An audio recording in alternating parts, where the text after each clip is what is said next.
نہ کوئی راستہ نہ کوئی ملاقات، پھر بھی وہ شخص ذہن میں کیسے رہتا ہے؟ زندگی میں بعض اوقات نہ کوئی راستہ ملتا ہے، نہ کوئی ملاقات نصیب ہوتی ہے، مگر پھر بھی ایک شخص، ایک چہرہ، ایک یاد دل و دماغ میں یوں بسی رہتی ہے جیسے ہر سانس اس کی گواہی دے رہی ہو۔ کیا آپ نے کبھی سوچا کیسے کوئی شخص جس سے نہ تعلق مکمل ہوا نہ وعدے پورے ہوئے، وہ پھر بھی روح کے کونے کونے میں موجود رہتا ہے؟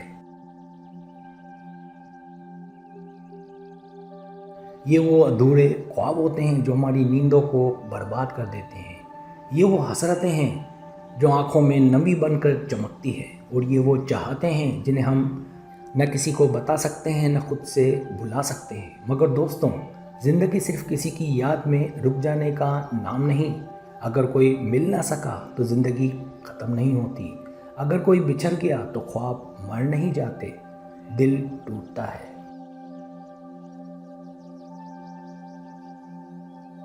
مگر اسی دل میں نیا حوصلہ جنم لیتا ہے۔ آنسو بہتے ہیں مگر انہی آنکھوں میں نئے راستوں کی روشنی اترتی ہے۔ ہمیں سیکھنا ہوگا کسی کی یاد کو کمزوری نہیں، اپنی طاقت بنانا ہوگا۔ جس نے بچھڑ کر دکھ دیا، اسی دکھ سے آگے بڑھنے کا حوصلہ لینا ہوگا، کیونکہ جو لوگ ہمیں توڑتے ہیں وہی ہمیں بناتے ہیں۔ جو یادیں تکلیف دیتی ہیں وہی یادیں ہمیں مضبوط کرتی ہیں۔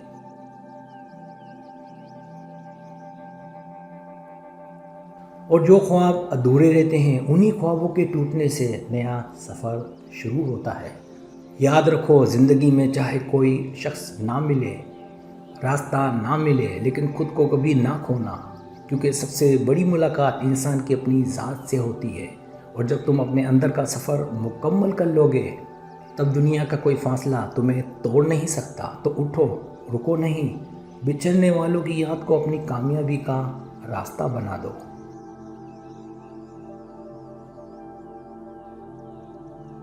پہلی وجہ، جذباتی لگاؤ۔ انسان ایک جذباتی مخلوق ہے۔ کئی بار صرف کسی کی آواز، انداز گفتگو، اس کے دکھ سکھ کی کہانی، یا صرف اس کی موجودگی کا تصور دل کو ایسا بھاتا ہے کہ ہم اس کے ساتھ جذباتی طور پر جڑ جاتے ہیں، چاہے ظاہری طور پر کوئی تعلق نہ ہو۔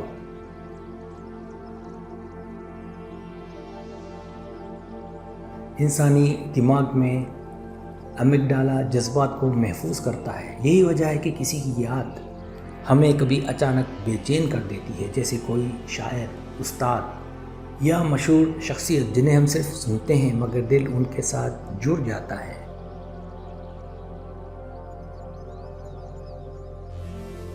دوسری وجہ، یادداشت کی گرفت۔ یادداشت کا ایک خاص حصہ تکلیف دہ یا شدت والے واقعات کو زیادہ دیر محفوظ رکھتا ہے، کیونکہ دماغ فطری طور پر ان باتوں کو بار بار دہراتا ہے تاکہ انسان احتیاط برتے یا جذباتی تسکین حاصل کرے۔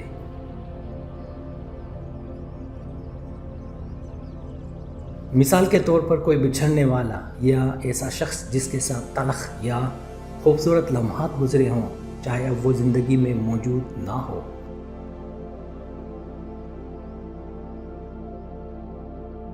تیسری وجہ، ادھوری خواہشیں اور حسرتیں۔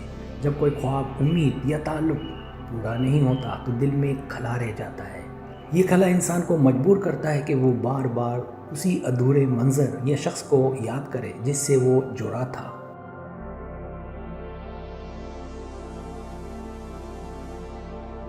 انسان کی جبلت ہے کہ وہ ہر چیز کو مکمل دیکھنا چاہتا ہے۔ ادھورا پن دماغ کے لیے ایک اذیت بن جاتا ہے، اس لیے وہ شخص یاد رہتا ہے۔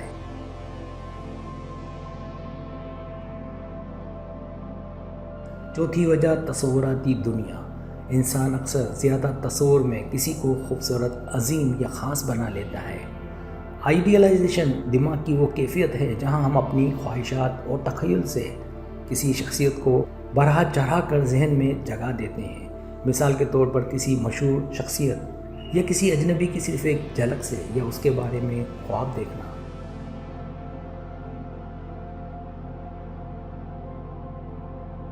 پانچویں وجہ، اندرونی سکون کی تلاش۔ کبھی کبھی کسی کی یاد یا تصور ہماری زندگی میں ایسا سکون لاتا ہے جو ہمیں حقیقت میں کہیں اور نہیں ملتا۔ ہم اس شخص کو سوچ کر وقتی طور پر اپنے مسائل بھول جاتے ہیں، یوں اس کی یاد دماغ میں بستی رہتی ہے۔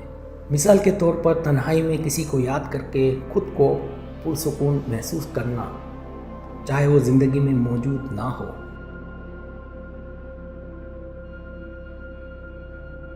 چھٹی وجہ ناآسودہ محبت، یک طرفہ محبت یا ایسی محبت جو کسی وجہ سے مکمل نہ ہو، وہ انسان کی سوچ اور جذبات میں گہرا اثر چھوڑتی ہے۔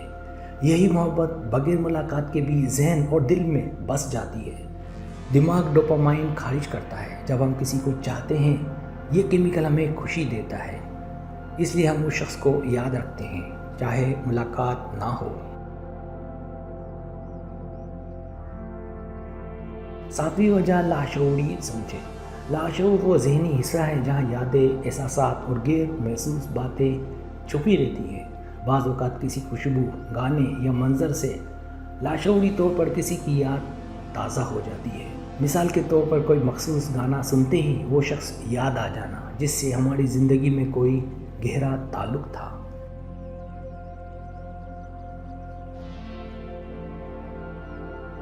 آٹھویں وجہ دل کی ضد۔ انسان کی فطرت ہے کہ وہ کسی خاص بات یا شخص پر ضد کر لیتا ہے، خاص طور پر جب وہ تعلق یا محبت ادھوری رہ جائے۔ مثال کے طور پر دل کو معلوم ہوتا ہے کہ وہ شخص ہماری زندگی میں نہیں آ سکتا، مگر ہم اس کی یاد کو ضد بنا لیتے ہیں اور سوچتے رہتے ہیں۔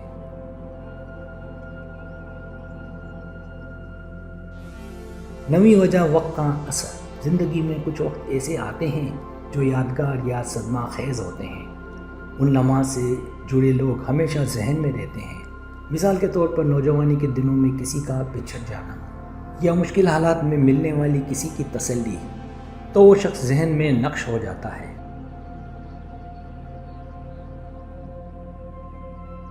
10ویں وجہ غیر معمولی پہلی ملاقات یا جھلک۔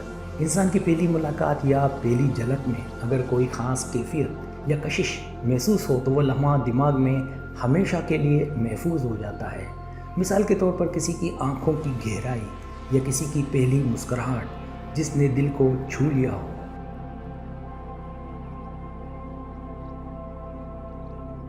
11ویں وجہ ادھورے سوالات یا باتیں۔ ایسے رشتے یا تعلقات جو مکمل وضاحت یا انجام تک نہ پہنچ سکے، وہ دماغ میں سوال یا نشان چھوڑتے ہیں۔ یہی سوالات ہمیں اس شخص کی یاد میں الجھا کر رکھتے ہیں۔ مثال کے طور پر اگر کوئی اچانک زندگی سے چلا جائے اور ہم اس سے اپنی بات مکمل نہ کر سکیں۔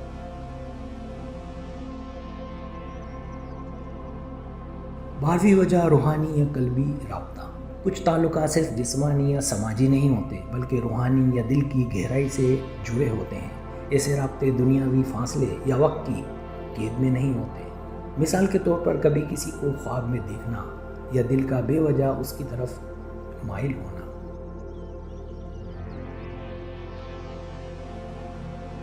13ویں وجہ تنہائی میں شدت۔ تنہائی وہ وقت ہے جب انسان کے دماغ میں سب سے زیادہ خیالات ابھرتے ہیں۔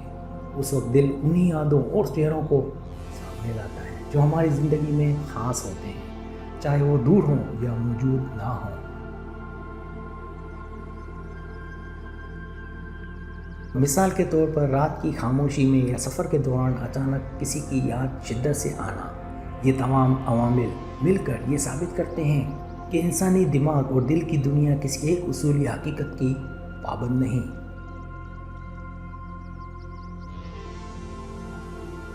کسی کی یاد چاہے راستہ نہ ہو، ملاقات نہ ہو، دل و دماغ میں زندہ رہتی ہے، کیونکہ یہ جذبات کی شدت، ادھورے پن کی کسک، لاشعوری سوچیں، تصوراتی دنیا کی تسکین، روحانی و قلبی رغبت، یہ سب مل کر اسے ہمارے خیالات میں بسا دیتے ہیں۔ سبسکرائب، اگر آپ کو میری ویڈیو پسند آئے تو برائے مہربانی سبسکرائب کریں، لائک کریں، شیئر کریں، اپنے دوستوں سے کہیں۔ سبسکرائب کرنے سے ہوتا ہے ہمارا جو چینل ہے وہ گرو کرتا ہے، آگے بڑھتا ہے۔ ویڈیو دیکھنے کا بہت شکریہ۔ اللہ حافظ۔